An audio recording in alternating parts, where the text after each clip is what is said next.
Hey, what's up, ladies and gentlemen? We are Mike and Jillian, and this is the Two Real Podcast, and I'm feeling under the weather, therefore, this is why I sound like that.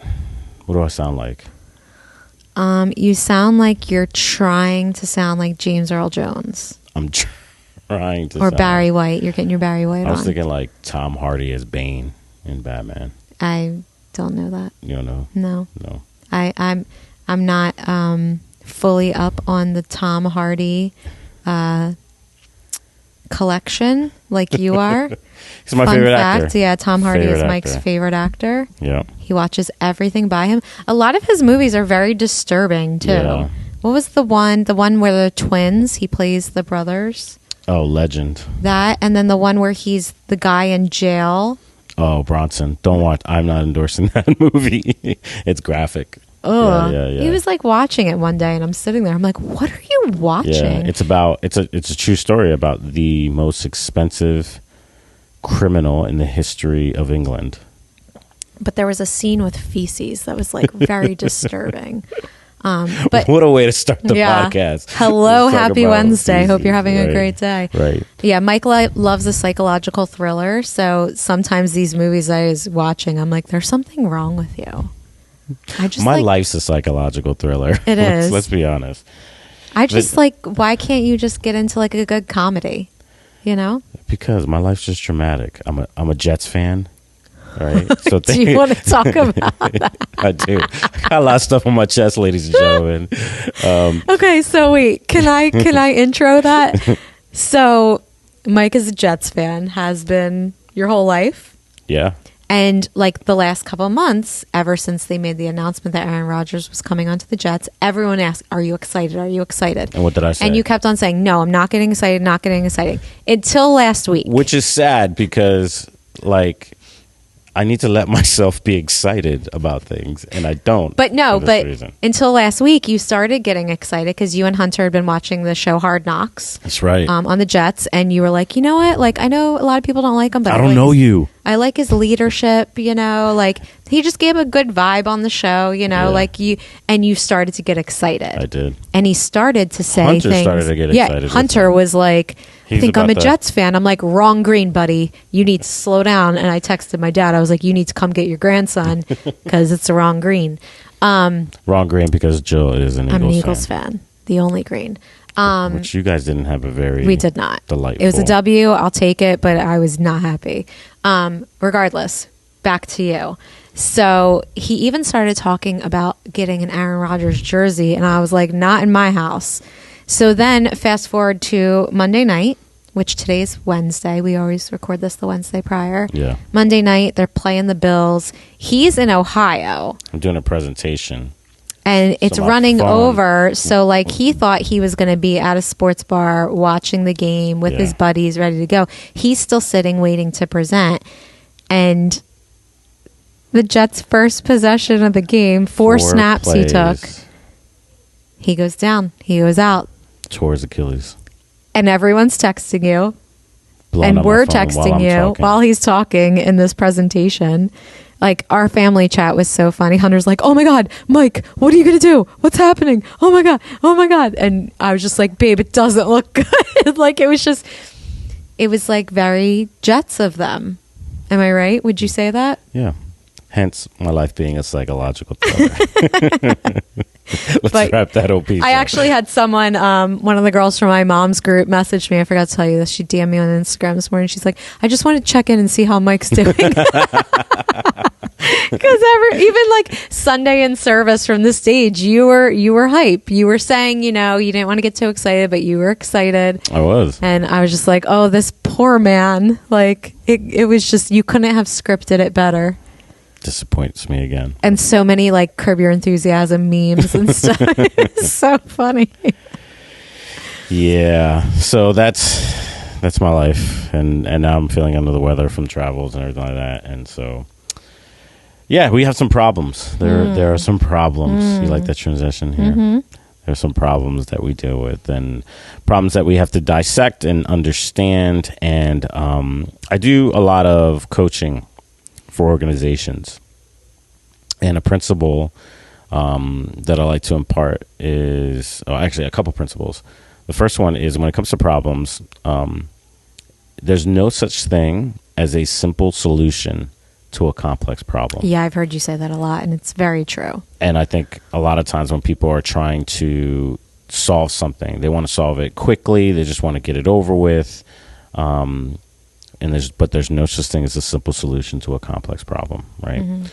The other thing is that it's easy to offer solutions when you don't know enough about the problem. Yeah, so often people, well, why don't you just do this? Yeah, that's my favorite Why didn't thing. I think of that? Just. Like, the word just is probably the most irritating word in the English vocabulary for me, because prior to coaching and pastoring, I worked in media, and I hated it when people were just like, can you just animate, XYZ? Can you just put together a video, or just, can you just color correct that? Or can you just fix that in post?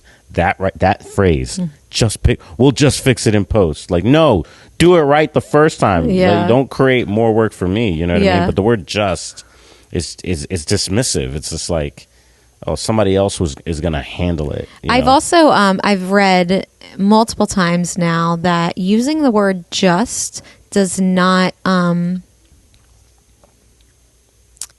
give off confidence. It's one of those words that they actually, in business world and in general, they tell you not to use, which I'm always like, just circling back, like trying to be lighthearted, like, yo, you never answered me. Yeah. But instead, like, it's one area, I guess that's one area that I'm not a direct person, just circling back, like, hey, can you let me know? I emailed you 2 weeks ago. Right. What's up? Right. Yeah, it lets the person off the hook. Yes. A little bit. Yeah. So we don't like the word just. No. Strike just from your Strike vocabulary. just. Right, with us. But in regards to the problem, what I want to talk about today is when I was in Ohio, we were talking about some dilemmas that we need to deal with as an organization, as a larger organization.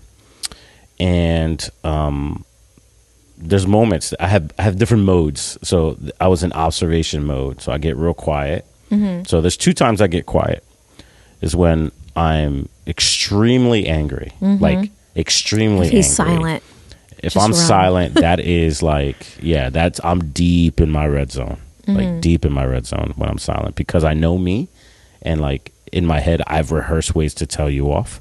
I've rehearsed ways to like completely like explode.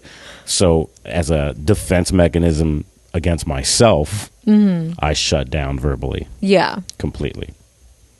So I get quiet then, and I get quiet when I feel as though people around me aren't aware. I think it's like a psychological trick. Like when somebody's just rambling and talking and they're trying to like, I have no experience with that whatsoever. That's my life. they're trying to talk their way out of a problem.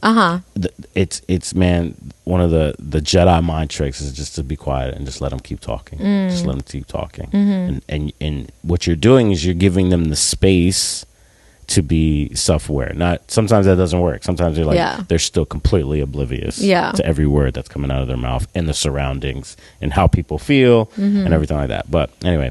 So there was a conversation I was a part of. I'm not going to mention names or where I was, but recently in this trip. So I was in Ohio. That's all you're going to know. In the whole state of Ohio. That's where I was. And they were discussing a problem. And I just shut down and I started getting quiet. And I'm just listening to all the individuals talk about what they're proposing solutions. And it was fascinating to me because like they didn't, if I had to put a ratio on it, in the conversation, they talked about the problem only 20% of the time, and then they proposed solutions for about 80% of the time. And I likened it to, I think more in images, because I think sometimes words fail us. But I likened it to, as they're talking, I started seeing this boat, and the boat's getting filled up with water. And everyone in the conversation was in the boat. And what they're trying to do is they're trying to like shovel the water out of the boat, right? So solutions were, we need a bigger bucket. The solutions were, we need a more aerodynamic bucket. The solutions were, hey, everybody get a bucket. and we'll go at this. But they're talking about how they're going to get this water out of the boat. And I wanted so badly to go, hey, why is there water in the boat? Mm-hmm.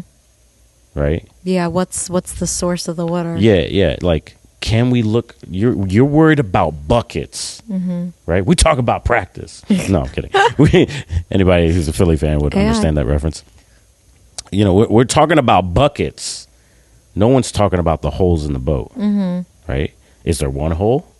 Is there two holes? We don't know because we're frantically trying to figure out how to get the water out of the boat rather than asking the question, how did it get in there in the first place? Yeah. Right? Yeah. So I want to talk about actually studying the problem first before jumping to solutions. We do that in our businesses. We do that in our relationships, in our marriage. More often than not, what's on the surface is not the real issue. Yes. It's a symptom of the real issue. Yeah.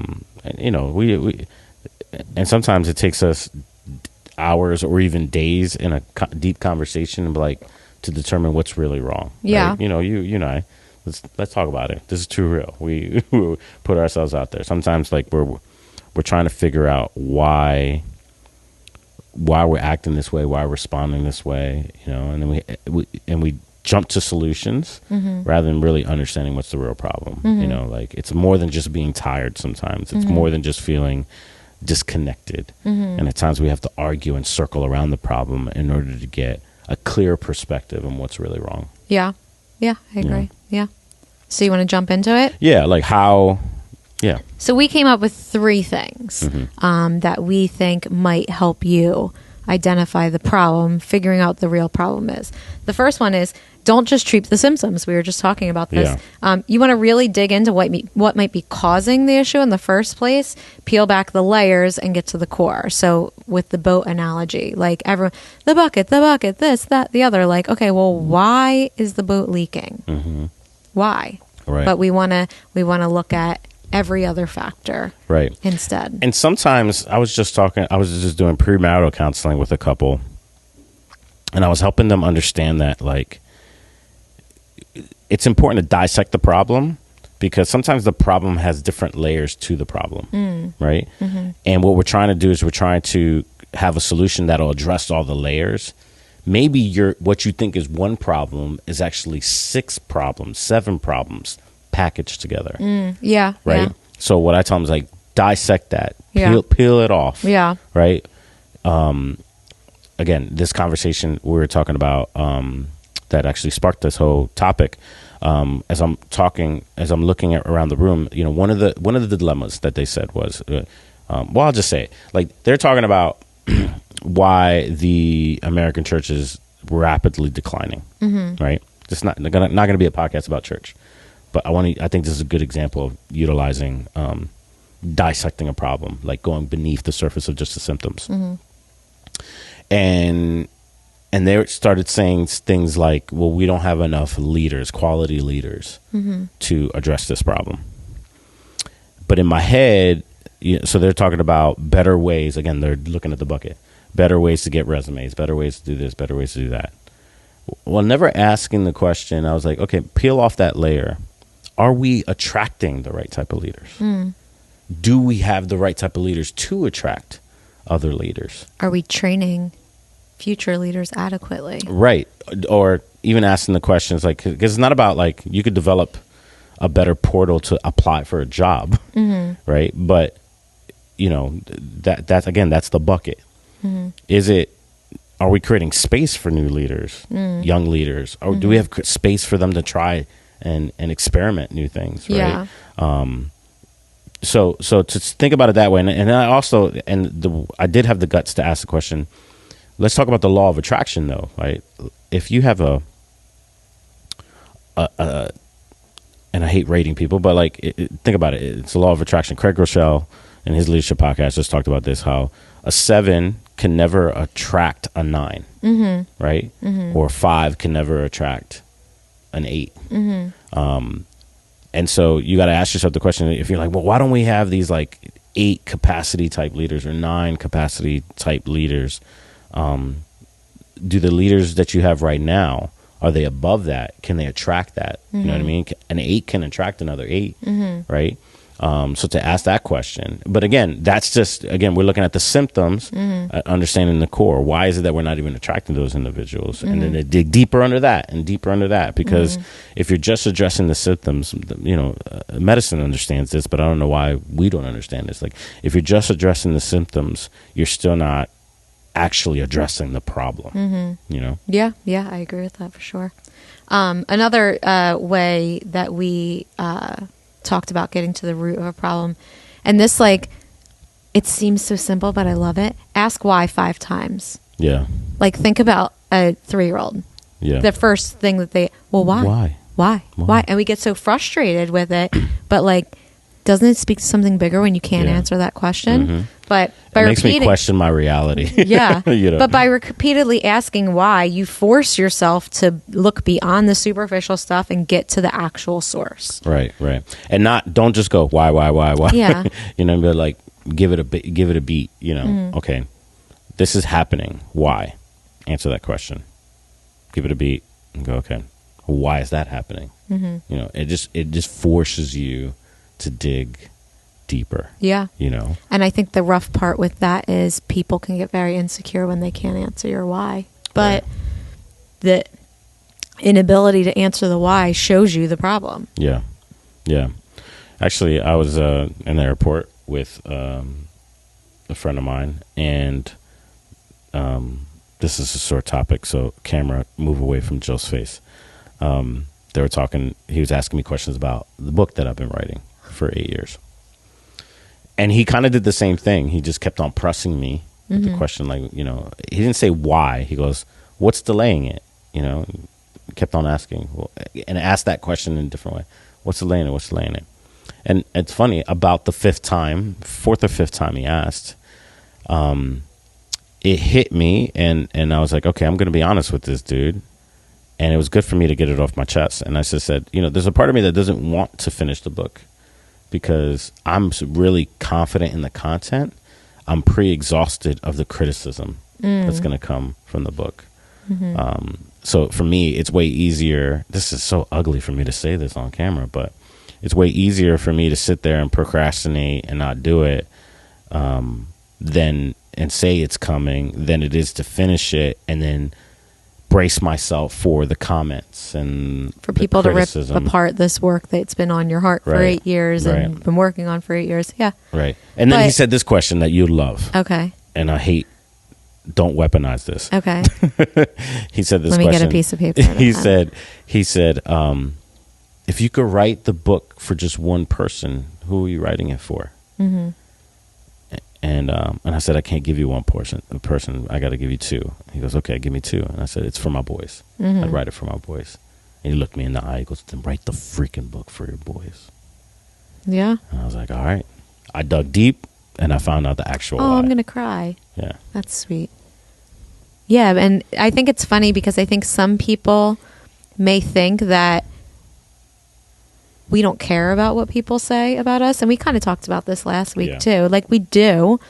And that's something that I don't think people realize about you. A lot of times you are pre-exhausted by the criticism you think you'll receive. Yeah. And a lot of times I'm the one in the background. I'm your additional bad cop for people that heard our sermon on Sunday. Going, screw them. Say what you have to say. Like, I don't think you ever speak like callously or out of like selfish ambition. Like, you really speak from a place of what you feel in your heart, you know? And if people are going to criticize that, like, go ahead. Yeah. But, and don't get me wrong, I'm courageous, but I'm also calculated. Yeah. Like, is this worth? Yeah. I just ask myself that maybe I'm more calculated than courageous, but I'm not afraid to say it. Yeah. Anything. Yeah. You just you weigh the, because it doesn't just affect me. No, I know. Yeah. Yeah. Anyway. But you're keeping these words from our boys, so get on it. Yeah. I'm gonna weaponize that. So why? I love it. Get it down to it. I love it. That was a tangent. Yeah. All right, here's point number 3. Look at you with the 3-point sermon. Yeah. Get off me. Consider different perspectives. What you see as the problem may not be the same for others involved. Talk to them to uncover their viewpoint and any underlying issues. And I had a personal experience with this week. So Chase is off at college, and I had texted him after Labor Day saying, I really enjoyed our time together. Chase is our son, by the way. Yeah, Chase is our oldest. He's off at college. And I just said, I really enjoyed that we all got to spend time together yesterday, because I'm embracing those moments when the 4 of us are together and all that. And he didn't reply to it, but he also didn't read it. Like, our boys have read receipts on their texts. And his debit card came in because his debit card information got stolen, whatever. So I sent him the debit card, and he reads it, and then I'm like, yo, I sent you a text last week and you never responded. And I had spiraled in my head about the situation. So I went on to say, I don't, I know you're doing your thing at college, and I want you to be doing that. I want you to get acclimated, and I might be misreading you, but it just feels like our relationship seems a little different. We don't talk as much. And again, it might just because you're getting adjusted to your new schedule or whatever, but you let me know what you want things to look like for us. But I want to let you know, regardless of what your decision is with that, I love you to death and I'm here for you whenever. So he responds to me and he's like, I'm sorry. I honestly, I didn't see it. Obviously I like spending time with you guys and everything. He's like, and you are misreading. He goes, I'm just really busy with stuff. And he's like, I would rather you call me if you want to talk to me, because my phone's constantly blowing up with texts and stuff. And if I'm working on one thing, I'm not paying attention to it. But I do want us to talk, and I do want that relationship and da-da-da-da. But it took me creating this problem in my head, and instead of just letting that be known, I made the point to actually have a conversation with him about it, hear his viewpoint, and then actually understand there wasn't a problem. I just need to call him.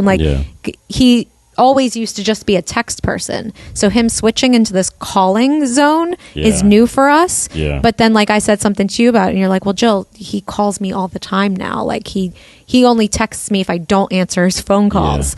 And I was like, oh, but you can see how you can make up an idea and a problem in your head that's actually not even a problem. It's just that person has a different perspective on things, and just talking about it can bring so much clarity. That was random, and I don't know that Chase wants everyone to know that we shared that, but whatever. But it is because from my point of view as a stepmom, it's a weird spot, because you have this child that you love to death like your own, but you're also the stepmom, and he's now an adult and he's doing his own thing, and I don't want to push, but I also I value the relationship that he and I have. He and I are very close, so I value that, but I don't want to, you know what I mean? And I could have, like I said, just said, oh, well, he's at college now and he's an adult and he's done with me. And it's no, just he's busy, he's balancing, he's figuring out his new life. Just call him. And I'm all right, cool. I'm gonna call you all the time now that you said that. But you unleashed the beast. But it was just it just shows you you could think that there's this huge problem, and there's actually not. With communication solves a lot of things. Yeah, it does. Intentional, specific communication, I would say. Right. And think about it. There was sometimes a conversation is the solution, right? Mm-hmm. Sometimes that's all you have to do is have a conversation. Nothing has to be done necessarily. Just a conversation. But we're often very scared to just have a conversation with people. We'll talk. I said this on a sermon last Sunday. We need to make a commitment to talk to people, not about people. Because I had said to you once or twice within the past week, I texted him and he didn't respond to me. He didn't even read it. And you're like, well, then just ask him. And I'm like, but I kept on putting it off and just sat in my emotions rather than just having the conversation. Yep. What's the real problem? That's it. Figure out what's the real problem. Is there or is there actually a problem? Is there actually a problem? Facts. So good job, Miss Jillian. Thanks. That was I feel like that was longer than usual. No. A lot of tangents, but hopefully you got something out of it. You want to wrap us up? Yes. So, hey, listen, you know what to do. You've been listening to the podcast for a while now. This is not a new thing. So give us a thumbs up anywhere you can. Comment, like, share. If you see us on Instagram or TikTok, share it. Spread love. It is the Brooklyn way. Are you going to make that your sign off? That is going to be my sign off. Spread love. It's the Brooklyn way. And if you can, send a couple cough drops my way because your boy needs it. All right. We'll be back here next Wednesday for another episode. So, again, make sure you stay on top of things. Subscribe if you haven't already. And we'll see you on YouTube, Spotify, iHeartRadio, Apple and Google Podcasts. All the things, all the places. All the places. And until then, we'll see you next time here. Too real. Bye.